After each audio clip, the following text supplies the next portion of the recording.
بسم اللہ الرحمن الرحیم۔ ناظرین، آج کا پہلا ویلاگ اور پیج ہے 332۔ ناظرین، قرآن کریم کا ترجمہ، تشریح اور تفسیر آپ تک ہم پہنچا رہے ہیں۔ اس کتاب کا نام ہے معارف القرآن، جلد اول، سورۃ الفاتح سے لے کر سورۃ البقرہ، پارہ اول تا پارہ تیسرا، رکوع 8واں۔ رائٹر اس کتاب کے ہیں مفتی اعظم پاکستان حضرت مولانا مفتی محمد شفیع صاحب رحمۃ اللہ علیہ۔ بسم اللہ الرحمن الرحیم۔ الحمدللہ وکفیٰ وسلام علی عبادہ الذین اصطفیٰ۔ باغ بہشت سے مجھے حکم سفر دیا تھا کیوں، کار جہاں دراز ہے اب میرا انتظار کر۔ انقلابات دہر کی بنیاد، حق جو حقدار تک نہیں پہنچتا۔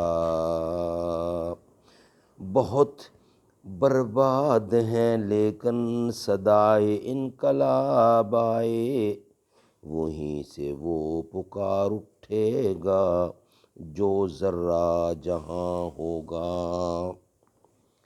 خلاصہ یہ ہے کہ اس آیت میں رسول اللہ صلی اللہ علیہ وسلم کے فرائض منصبی میں تعلیم کتاب سے علیحدہ تلاوت آیات کو جدا گانا فرض قرار دے کر اس کی طرف اشارہ کر دیا کہ قرآن کریم میں جس طرح اس کے معانی مقصود ہیں، اسی طرح اس کے الفاظ بھی مقصود ہیں، کیونکہ تلاوت الفاظ کی ہوتی ہے، معانی کی نہیں ہوتی۔ اس لیے جس طرح رسول اللہ کے فرائض میں معانی کی تعلیم داخل ہے، یعنی کسی چیز کے معنی، اس طرح الفاظ کی تلاوت اور حفاظت بھی ایک مستقل فرض ہے۔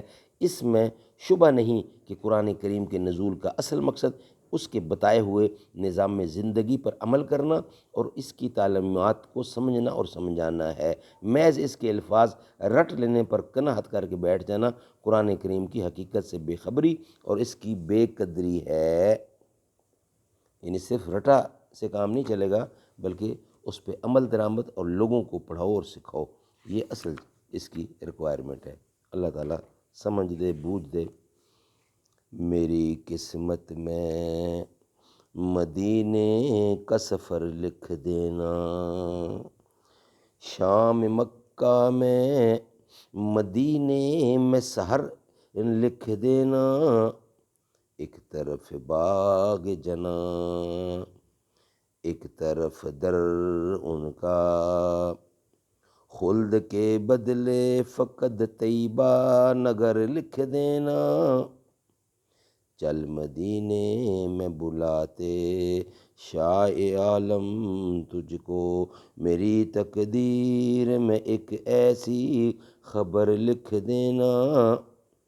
خلد کی آرزو اے کاتب تقدیر نہیں، طیبہ میں گزرے میری شام و سحر لکھ دینا۔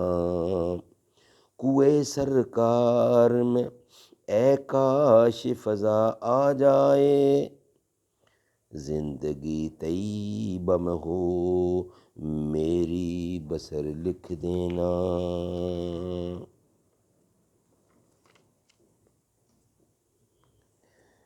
رونق دنیا نظر آئے نہ مجھ کو یا رب، ہر گھڑی آئے مدینہ ہی نظر لکھ دینا۔ آرزو اتنی تصدق کہ فقط ہے مولا، طیبہ کی گلیوں میں ہو جائے گزر لکھ دینا۔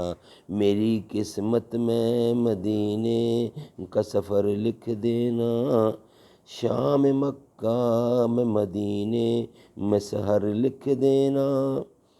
ایک طرف باغ جنا، ایک طرف در ان کا، خلد کے بدلے فقط طیبہ نگر لکھ دینا۔